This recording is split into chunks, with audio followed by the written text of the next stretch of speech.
નમસ્કાર મિત્રો, દેશ અને દુનિયાના સુપરફાસ્ટ સમાચારમાં તમારું સ્વાગત છે। દરિયાકાંઠે સાયક્લોન મોન્થાનો મોટો ખતરો। ગુજરાતના દરિયાકાંઠા પર સાયક્લોન મોન્થાને ધ્યાનમાં લઈને ઇન્ડિયન કોસ્ટગાર્ડ દ્વારા રેડ એલર્ટ જારી કરાયું છે।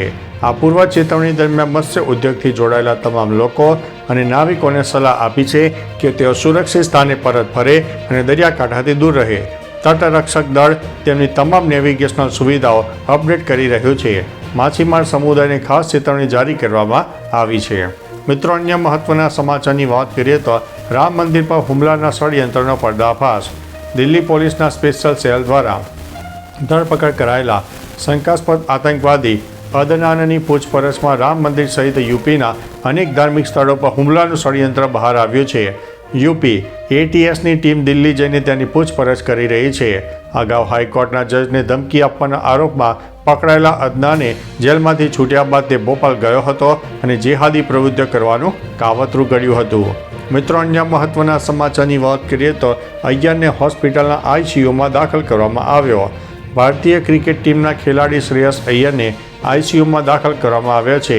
સિડનીમાં ભારત અને ઓસ્ટ્રેલિયા વચ્ચેની વન ડે ઇન્ટરનેશનલ શ્રેણીની અંતિમ મેચ દરમિયાન એલેક્સ કેરીનો કેચ પકડવા માટે દોડતી વખતે તેમની ડાબી પાસળીમાં ઈજા થઈ હતી, જેના કારણે રક્તસ્રાવ વધી ગયો। હાલમાં તેઓ હોસ્પિટલમાં સારવાર હેઠળ છે અને તબીબી સુપરવિઝનમાં રાખવામાં આવ્યો છે। તેમની સ્થિતિ પ્રતિ સતત નજર રાખવામાં આવી રહી છે। મિત્રો, અન્ય મહત્વના સમાચારની વાત કરીએ તો રાજુલામાં પૂરના કારણે રસ્તાઓ બંધ। અમરેલી જિલ્લામાં ભારે વરસાદને કારણે રાજુલામાં સવારે 2 કલાકમાં 6.02 ઇંચ વરસાદ નોંધાયો। દાતરવડી ડેમ 2માં પાણીની ભયજનક સપાટી બનતા તેના 19 દરવાજા ખોલવામાં આવ્યા। ભારે પૂરના કારણે રસ્તાઓ બંધ થતાં એક મહિલાને હોસ્પિટલ લઈ જવામાં મુશ્કેલી પડી। જોકે જેસીબીનો ઉપયોગ કરીને મહિલાને સુરક્ષિત બહાર કાઢીને હોસ્પિટલ પહોંચાડાઈ હતી। અનેક ઘરોમાં પાણી પણ ભરાઈ ગયા હતા। મિત્રો, અન્ય મહત્વના સમાચારની વાત કરીએ તો ભારતને વચેટિયાની જરૂર નથી। અમેરિકાના વિદેશ મંત્રી માર્કો રૂબિયાએ ભારત અને પાકિસ્તાન સંબંધો અંગે કહ્યું છે કે વિવાદના નિરાકરણ માટે ભારતને મધ્યસ્થતા સ્વીકારવાની કોઈ જરૂર નથી। રૂબિયાએ જણાવ્યું છે કે અમેરિકા ભારતને મધ્યસ્થતા માટે દબાણ કરી શકે નહીં, કારણ કે તે બંને દેશો વચ્ચેનો આપસી મામલો છે। આ નિવેદન ભારતની એ નીતિનું સમર્થન કરે છે કે તે પાકિસ્તાન સાથેના તમામ મુદ્દાઓનો ઉકેલ માત્ર દ્વિપક્ષીય વાટાઘાટો દ્વારા લાવવા માંગે છે। મિત્રો, અન્ય મહત્વના સમાચારની વાત કરીએ તો દીકરીના મધર્સ ડે કાર્યક્રમમાં માતા બનીને પહોંચ્યા પિતા। થાઇલેન્ડના સિંગલ પિતા અને શિક્ષક જોઆ લુફફોન બોડી પોતાની દીકરીના મધર્સ ડે કાર્યક્રમમાં તેની માતાની ગેરહાજરી પુરવાર કરવા માટે માતાના પોશાકમાં પહોંચી ગયા। તેમની પત્નીના મૃત્યુ પછી તે નથી ઈચ્છતા કે તેમની દીકરી એકલતા અનુભવે। પિતાના આ પ્રેમભર્યા પગલાંએ સોશિયલ મીડિયા પર લોકોના દિલ જીતી લીધા છે। આ ઘટના પુરવાર કરે છે કે જ્યાં માતાની કમી હોય ત્યાં પિતા પણ માતા બની શકે છે। મિત્રો, અન્ય મહત્વના સમાચારની વાત કરીએ તો રેડ એલર્ટ 100 કિલોમીટર પ્રતિ કલાકની ઝડપે પવન ફૂંકાશે। બંગાળની ખાડીમાં ચક્રવાત મોન્થા ગંભીર રૂપ ધારણ કરી રહ્યું છે। હવામાન વિભાગની માહિતી અનુસાર આ વાવાઝોડું હાલની ગતિ 90થી લઈને 100 કિલોમીટર પ્રતિ કલાકની ઝડપે આગામી 24 કલાકમાં ગંભીર ચક્રવાતી તોફાનમાં પરાવર્તિત થઈ શકે છે। 28 ઓક્ટોબરની સાંજે આંધ્રપ્રદેશના દરિયાકાંઠે ટકરાવવાની અપેક્ષા છે। આંધ્રપ્રદેશ, તેલંગાણા, ઓડિશા, છત્તીસગઢ અને તમિલનાડુમાં 30 ઓક્ટોબર સુધી ભારે વરસાદની સંભાવના છે। ભારતીય સેનાને હાઈ એલર્ટ ઉપર રાખવામાં આવી છે। મિત્રો, અન્ય મહત્વના સમાચારની વાત કરીએ તો 4 કલાકમાં 137 તાલુકામાં વરસાદ। ગુજરાતમાં કમોસમી વરસાદનો કેર જોવા મળી રહ્યો છે। સ્ટેટ ઇમરજન્સી ઓપરેશન સેન્ટરના આંકડા મુજબ સવારે 6 વાગ્યાથી લઈને 10 વાગ્યા સુધીમાં માત્ર 4 કલાકના ગાળામાં રાજ્યના કુલ 137 તાલુકામાં વરસાદ નોંધાયો। અમરેલીના રાજુલામાં સૌથી વધુ 6.22 ઇંચ જેટલો ધોધમાર વરસાદ ખાબક્યો। ઉપરાંત ભાવનગરના મહુવા અને ખેડાના ગળતેશ્વરમાં 3 ઇંચથી વધુ વરસાદ પડ્યો હતો। મિત્રો, અન્ય મહત્વના સમાચારની વાત કરીએ તો પૂર્વ મંત્રી બચુ ખાબડનો બંગલો ખાલી, કોઈ નવા મંત્રી લેવા તૈયાર નથી।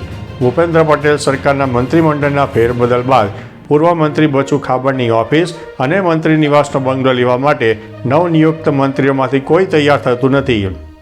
આંતરિક સૂત્રો મુજબ કેટલાક મંત્રીઓએ મનરેગા કૌભાંડ બાદ પદ ગુમાવનાર ખાબડનો આ બંગલો અને ઓફિસ અપશુકનિયાળ લાગ્યા છે। જોકે સરકારી નિયમ મુજબ આ સ્થળો આખરે શ્રમ અને રોજગાર રાજ્યમંત્રી કાંતિ અમૃતિયા અને ડૉક્ટર મનીષા વકીલને ફાળવાયા છે. મિત્રો, અન્ય મહત્વના સમાચારની વાત કરીએ તો 14 વર્ષ બાદ ફેમસ કપલે લીધા છે છૂટાછેડાનો નિર્ણય. ટીવી જગતના જાણીતા કપલ જય ભાનુશાલી અને માહી વિજયના લગ્નના 14 વર્ષ બાદ તલાક માટે અરજી દાખલ થઈ છે. સૂત્રોના મતે બંને લાંબા સમયથી અલગ રહેતા હતા અને તેમના સંબંધોમાં તણાવ હતો. જોકે પોતાના બાળકની ખાતરી તેમણે સંબંધોને સાચવવાનો પ્રયાસ કર્યો, પણ હવે બંનેની આપસ સહમતિથી છૂટાછેડા લઈને બાળકની સંયુક્ત કસ્ટડી લેવા તરફ આગળ વધી રહ્યા છે. મિત્રો, અન્ય મહત્વના સમાચારની વાત કરીએ તો સિહોર વરસાદને કારણે થયું છે જળબંબાકાર. ભાવનગર જિલ્લામાં કમોસમી વરસાદનો કહેર જોવા મળ્યો. કોડિયાક અને નિષ્કલંક મહાદેવ રોડ બંધ થયો, વાહનો રોકાયા, કોઝવે પર પાણી ફરી વળ્યા.